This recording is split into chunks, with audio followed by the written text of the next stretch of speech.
Muy bien, pues vamos a comenzar en el capítulo 15, hermanos, y verso 1. Dice ahí que vinieron al concilio de Jerusalén. Muy bien, vimos que en contexto ya Pablo había regresado de todo ese del primer viaje misionero, todo lo que pasaron, donde fueron apedreados, y todo lo que también lo que el Señor hizo a través de ellos, y los gentiles muchos creyeron. Y bueno, regresaron a Antioquía, donde ellos habían comenzado su viaje misionero con Bernabé. Muy bien, ahora vemos aquí que va a salir el segundo viaje misionero. Pero vamos a ver, dice en el verso 1, dice: entonces algunos que venían de Judea enseñaban a los hermanos: si no os circuncidáis conforme al rito de Moisés, no podéis ser salvos. Que vemos que del concilio de Jerusalén han venido a donde, a Antioquía, han venido a visitar donde la iglesia es de gentiles, se puede decir, son hermanos gentiles. ¿Y qué hacen? Han venido un grupo de la secta de los fariseos. Ellos han venido de Jerusalén y vienen con la idea del judaísmo, queriéndole meter eso a los cristianos gentiles recién convertidos, que tienen que circuncidarse y si no, no son salvos. Guardar los ritos, guardar las cosas que Moisés ha dejado establecido en la ley. Y esto, hermanos, ¿qué se llama? Este asunto que van a tratar es un pleito que va a haber aquí. ¿Por qué? Porque esto se llama sincretismo. ¿Qué es sincretismo? Que dentro de la misma iglesia haya dos tipos de doctrinas, o dos doctrinas que se contradicen una de la otra. Y eso es algo que no se puede dar ese sincretismo, porque es como tolerar algo que está mal y llegar a ese acuerdo. Ok, sí, seamos bonachones y estemos de acuerdo con eso. Y eso no se va a dar aquí en la iglesia. Pablo y Bernabé no van a estar de acuerdo, y va a haber aquí ese desacuerdo fuerte. Entonces, verso 2: como Pablo y Bernabé tuvieron una discusión y contienda no pequeña con ellos. Mire el agarre que tuvieron, mire el atraco que tuvieron.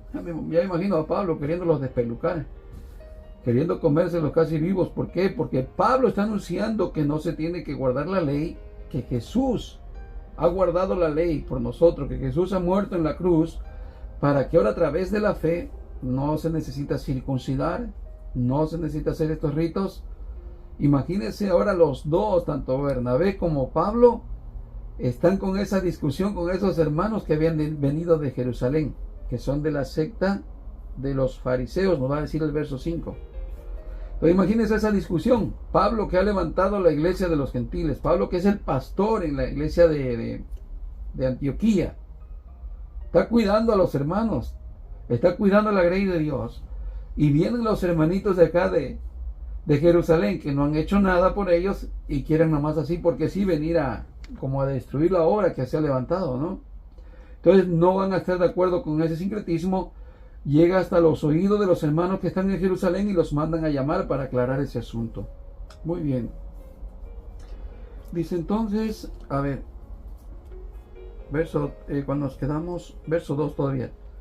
Como Pablo y Bernabé tuvieron una discusión y contienda no pequeña con ellos, se dispuso que subiesen Pablo y Bernabé a Jerusalén, y algunos de ellos a los apóstoles y a los ancianos, para tratar esta cuestión. Ellos, pues, habiendo sido encaminados por la iglesia, pasaron por Fenicia y Samaria, contando la conversión de los gentiles, y causaban gran gozo a todos los hermanos. Claro, imagínense lo de Samaria, que era una mezcla de judíos con gentiles.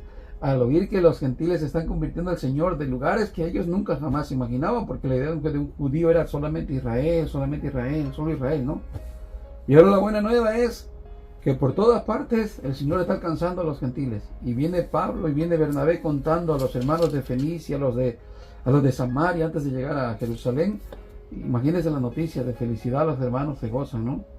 Bueno, pero el verso 4: y llegados a Jerusalén, fueron recibidos por la iglesia y los apóstoles y los ancianos, y refirieron todas las cosas que Dios había hecho con ellos. Verso 5: Pero algunos de la secta de los fariseos que habían creído se levantaron diciendo: es necesario circuncidarlos y mandarles que guarden la ley de Moisés. Y se reunieron los apóstoles y los ancianos para conocer de este asunto. Y después de mucha discusión, Pedro se levantó y les dijo: varones hermanos, vosotros sabéis cómo ya hace un tiempo que Dios escogió a los gentiles y oyesen por mi boca la palabra del evangelio y creyesen. Y Dios, que conoce los corazones, les dio testimonio dándoles el Espíritu Santo, lo mismo que a nosotros. Y ninguna diferencia hizo entre nosotros y ellos, purificando por la fe sus corazones. Ahora, pues, ¿por qué tentáis a Dios poniendo sobre la cerviz de los discípulos un yugo que ni nuestros padres ni nosotros hemos podido llevar?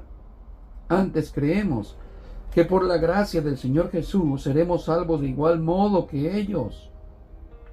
Entonces toda la multitud cayó y oyeron a Bernabé y a Pablo, que contaban con grandes señales y maravillas que había hecho Dios por medio de ellos entre los gentiles. Bueno, ¿de qué sirvió entonces la ira de Pedro a Cornelio? ¿Se recuerdan? Aunque llegó ahí medio turbado él, porque ustedes saben cuán abominable es que un judío se junte con un gentil. ¿Se recuerdan esa expresión de Pedro? Sí sirvió de mucho. Ve ahora lo que Pedro está diciendo. Hermanos, ustedes saben cómo hace un tiempo atrás el Señor lo que hizo por medio de los gentiles, o a los gentiles. Cómo les otorgó la salvación, los santificó, los purificó. ¿Cómo supo Pedro que los purificó y los santificó sin haber habido circuncisión física, sin que ellos estuvieran pegados a la ley de Moisés? Porque los oyó que recibieron el Espíritu Santo en la forma que hablaron en lenguas. ¿Se recuerdan? Para él fue la evidencia de que recibieron el Espíritu Santo como señal hablando en lenguas. Para Pedro y para los gentiles, para los judíos que fueron como testigos. ¿Se recuerdan? Y no es como para nosotros. Para nosotros solamente nos consta creer y no ver esas señales. Nosotros recibimos la salvación y no necesitamos ver ese tipo de señal para que creamos que Jesús también nos está trayendo la salvación a nosotros. Esa señal fue para los apóstoles o para Pedro y para los hermanos judíos que fueron con él.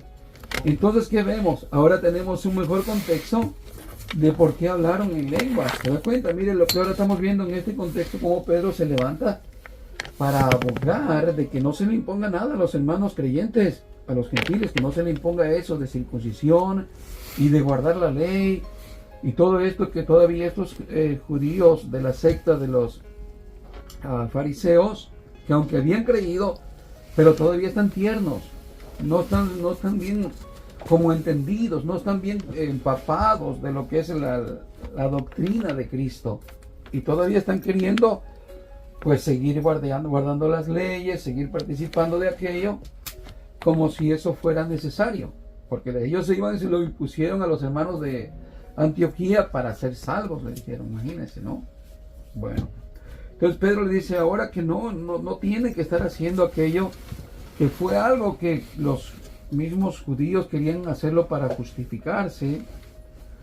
Por eso el apóstol Pedro les dice que no traten de tentar al Señor, poniendo sobre la cerviz de los discípulos un yugo que ni nuestros padres ni nosotros hemos podido llevar.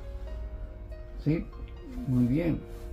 Antes creemos que por la gracia del Señor Jesús seremos salvos de igual modo que ellos, o sea, sin necesidad de guardar la ley. Por eso el que quiera guardar la ley, como hoy, guardar el sábado, diezmar, circuncidarse, guardar las fiestas solemnes, la Biblia dice que si tú tratas de guardar la ley estás bajo maldición, porque entonces estás desligado de la gracia de Cristo y no puedes guardar la ley, y al querer guardarla estás en condenación, en maldición.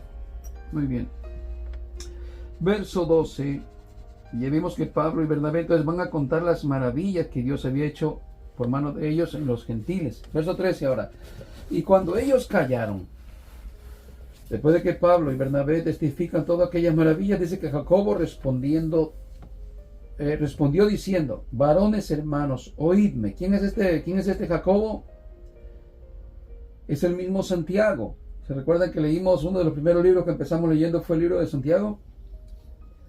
Y Santiago dice que la fe sin obras es una fe muerta. ¿Sí? ¿Se recuerdan? Pero también dice que cualquiera que quiera guardar la ley y solamente a faltar a un mandamiento, es como si hubiera corrompido toda la ley. Entonces vemos a Santiago, el hermano del Señor Jesús, que ahora es el que está de líder en la iglesia principal, si se puede decir, en Jerusalén. No es Pedro el primer papa, ni tampoco es Jacobo, pero él es el que está ahorita encargado en la iglesia de Jerusalén. Es Jacobo, es Santiago, el hermano del Señor. Muy bien. Ahora dice ahí el verso 14. Simón ha contado cómo Dios visitó por primera vez a los gentiles para tomar de ellos pueblo para su nombre. Y con esto concuerdan las palabras de los profetas, como está escrito: después de esto volveré y reedificaré el tabernáculo de David que está caído, y repararé sus ruinas y lo volveré a levantar, para que el resto de los hombres busque al Señor y todos los gentiles sobre los cuales es invocado mi nombre. Dice el Señor, que hace conocer todo esto desde el principio, desde tiempos antiguos. Por lo cual yo juzgo que no se inquiete a los gentiles que se convierten a Dios, sino que se les escriba que se aparten de las contaminaciones de los ídolos, de fornicación, de ahogado y de sangre. Muy bien.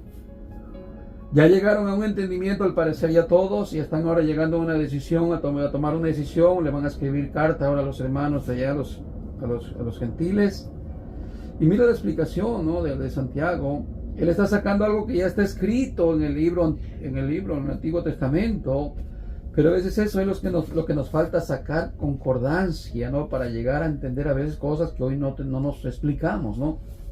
Incluso nosotros que conocemos poco el Antiguo Testamento, tal vez muchas cosas del Nuevo Testamento, la respuesta nos la va a traer en el Antiguo Testamento, y necesitamos buscar ciertas concordancias para poder aclarar nuestra mente o lo que nos está tratando de decir la Escritura. Mire, ellos mismos están concordando lo que está sucediendo en el presente con lo que está escrito en la palabra del Señor ya. Es muy importante que sepamos usar, también nosotros aprendamos a usar la Escritura para buscar una concordancia bíblica y no una idea propia, que sí se puede o no se puede. Más bien tiene que ser la Escritura misma la que nos dé la respuesta y el apoyo a lo que nosotros estemos como dudando o no entendiendo bien. Muy bien. Así que, ¿qué está diciendo ahí? Que no se les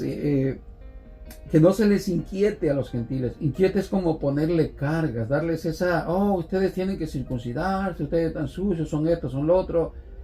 Y es esa carga. Eso es como a veces, como hoy en día, lo que es el legalismo, que se te impone carga como algo que se tuviera que hacer, pero ya no se tiene que hacer. Algo así. Muy bien. Entonces, pero el verso 20 sí está dando una afirmación que sí es buena. Sino que se les escriba que se aparten de las contaminaciones de los ídolos. ¿Qué podía ser las contaminaciones de los ídolos, hermanos? Bueno, pero en los tiempos estos bíblicos, el tener dioses de aquellos tiempos era sacrificar también humanos, o sea, niños o mujeres también. Bueno, de eso les va a escribir, porque ellos vienen de ese contexto pagano, y que ya se abstengan de esa contaminación. Eso sí va a quedar bien formal. Muy bien, esa es una. Ya no estén ni adorando esas imágenes, pero mucho menos sacrificándole, ¿no? Absténganse de eso, apártense de eso totalmente. Muy bien. ¿Sabe por qué? Bueno, yo quise dar un poquito de contexto más, porque aquí, aparte de eso, es porque ya tienen luz de quién es Jesús, que es Dios. El renunciar a la idolatría, eso tenía mucho sentido, porque en aquel tiempo adorar a sus dioses, adorar al Moloch, adorar a sus dioses, no solamente era en el contexto de la fe para recibir salud y que mira que la diosa de la fertilidad te va a dar muchos hijos. Era un conjunto, porque era tanto en lo político, era en lo cultural y era en lo espiritual, que abarcaba todos sus dioses. Entonces, por ejemplo, dice, no, tenemos el Dios de la fertilidad, tenemos el Dios de esto. Entonces, renunciar a tus dioses era totalmente poner la confianza ahora en Jesús, de que Él era ahora tu proveedor de todo. Y esos ídolos quedaban totalmente ya destituidos de tu vida, de tu corazón. Era abandonar, no solamente quitarte un ídolo así simplemente por quitarlo, era quitarte esa ideología de confianza en esos dioses, en esos ídolos. También ese era un contexto de abandonar completamente su idolatría, pero en contaminación en sí era también lo de sacrificios. Muy bien, ahora de fornicación. ¿Qué era de fornicación? Otra vez lo mismo. Por ejemplo, usted quería ir a un templo pagano a adorar. Por ejemplo, llega al templo de la diosa Afrodita y dice, oh, pues yo quiero venir a adorar, ¿qué tengo que hacer? Nada, tienes que tener sexo con las profetisas. Ahí hay como 500 profetisas que ya andan semidesnudas, y pásale, y vas a adorar, y sí, solo vas a participar de sexo también, porque esos eran los templos paganos. Ese era el paganismo. Entonces, ¿por qué les está diciendo que ya no participen, que se aparten de fornicación?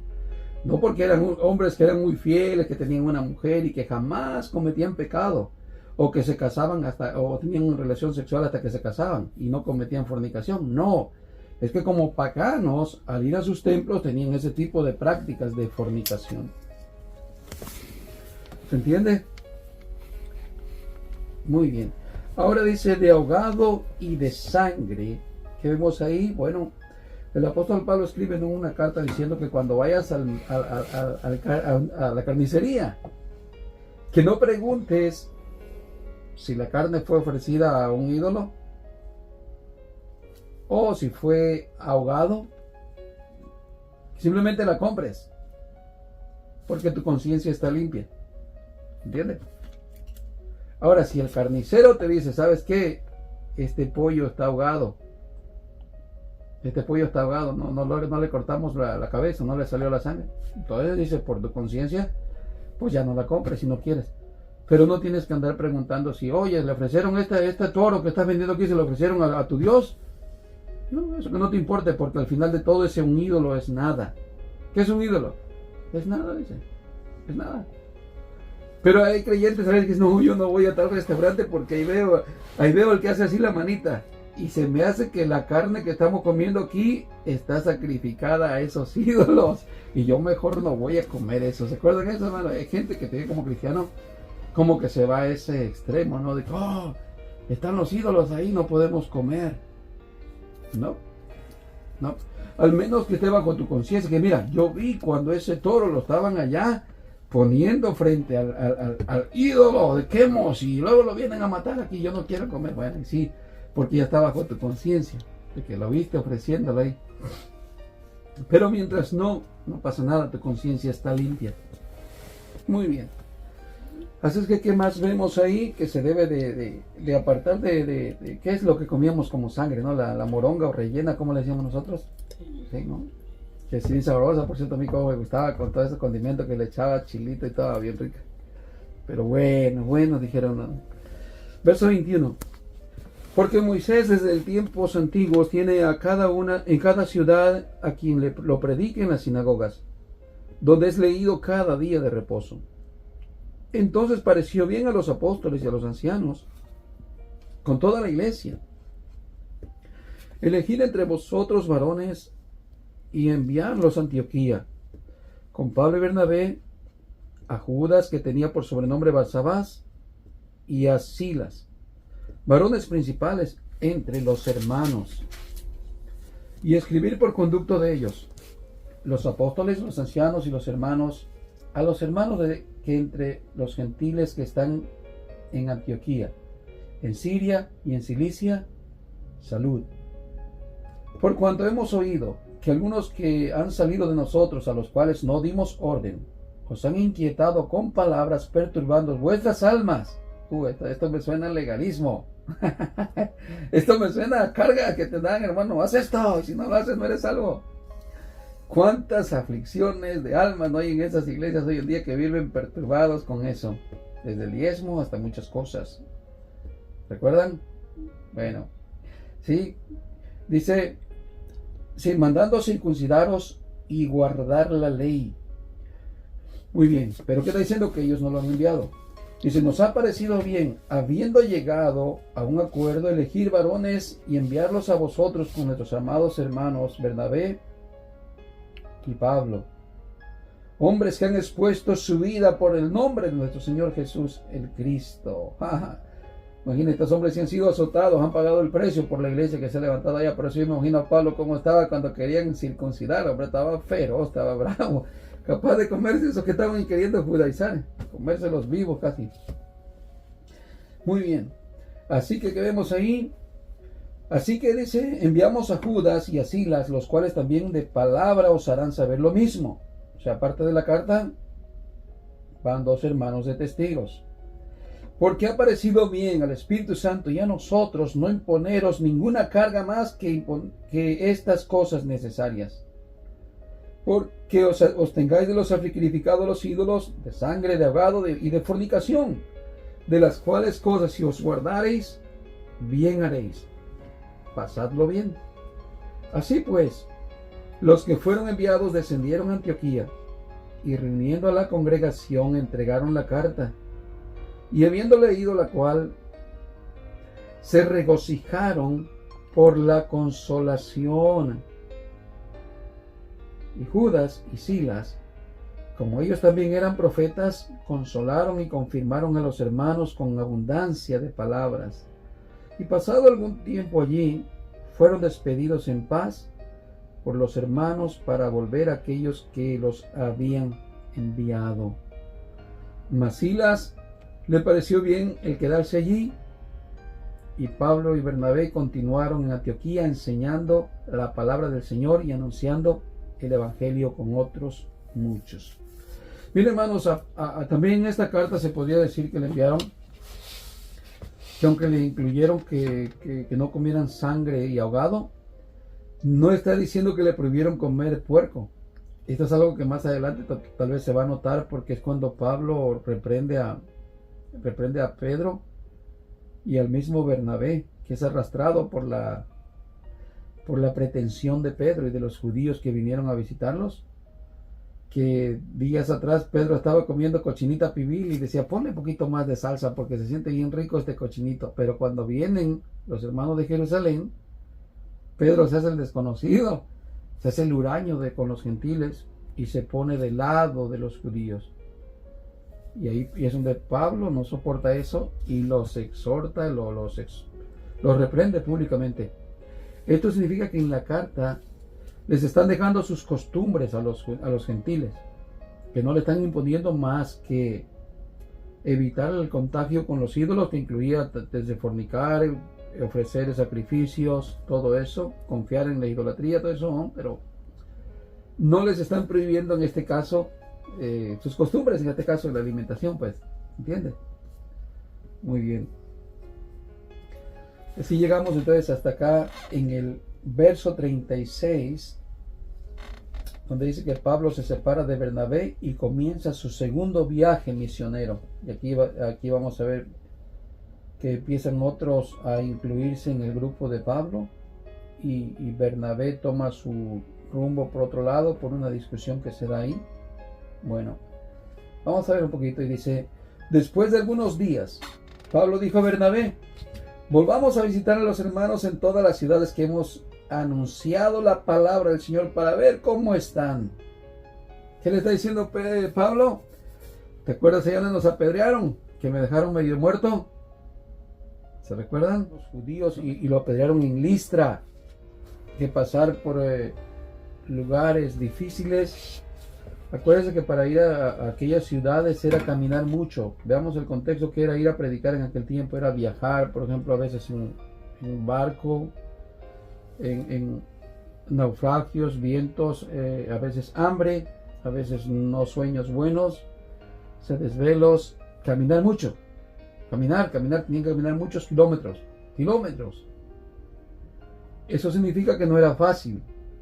Hoy en día los que muchas veces anhelan el ser evangelistas, es que voy a las naciones, yo me voy a ir a Europa, yo me voy a ir a Asia, yo voy a predicar, voy a andar en aviones, voy a andar en hoteles 5 estrellas y las mejores comidas, voy a conocer al mundo. Bueno, aquí en ese tiempo no era la gran vida, sino que cuando iba eran azotes, eran piedras y era mucho sacrificio, porque era caminar mucho y pasar hambre, pasar sed, pasar de todo en ese caminar. Así es que, ¿qué pasó? Vimos que Juan Marcos, cuando miró que la cosa se estaba poniendo dura con el mago Elifaz, ¿qué dijo? Yo me voy para allá con los hermanitos, allá en la casa, en la iglesia, donde está mi mamá, y regresó a Jerusalén. Entonces esta discusión se va a dar por ese mismo contexto, porque Pablo está invitando a Bernabé a ir a visitar esas iglesias, a ver cómo están, si hay que reedificarlas, si hay que animarlos, si hay que confirmarlos, y como ese pastor está interesado en ir a ver las almas, ¿sí? Entonces, ¿qué vemos entonces? Ahí en el verso, donde quedamos 36 o 37. Y Bernabé quería que llevasen consigo a Juan, el que tiene por sobrenombre Marcos. Pero Pablo no le parecía bien llevar consigo al que se había apartado de ellos en Panfilia y no había ido con ellos a la obra. Pablo es rudo. Pablo es rudo y los dos son hombres de Dios. Tanto Bernabé tiene una capacidad increíble como Pablo. Los dos son líderes. Aquí este pleito no es un pleito malicioso, que diga, mira, entre hermanos se pelean y se divide la iglesia. No es un pleito así. Sino que Pablo tiene un carácter como diciendo, mira, yo voy a una guerra. Yo no voy a hacer palomitas de maíz por el camino, a sentarnos acá como que estamos en la playa, bien alegre, y mándenme a todos los chicos. Mándenme a todos los jovenazos que tienen aspiración acá al pastorado, a tocar la guitarrita, que tienen esas ilusiones, mándenmelos para acá. No, dice Pablo, no me va a aguantar. Ya lo vi en ese proceso, cómo él estaba viendo el pleito ya con Elimás, y yo no sé qué pasó con él. La cosa es que desertó y no quiso ir con nosotros al recorrido.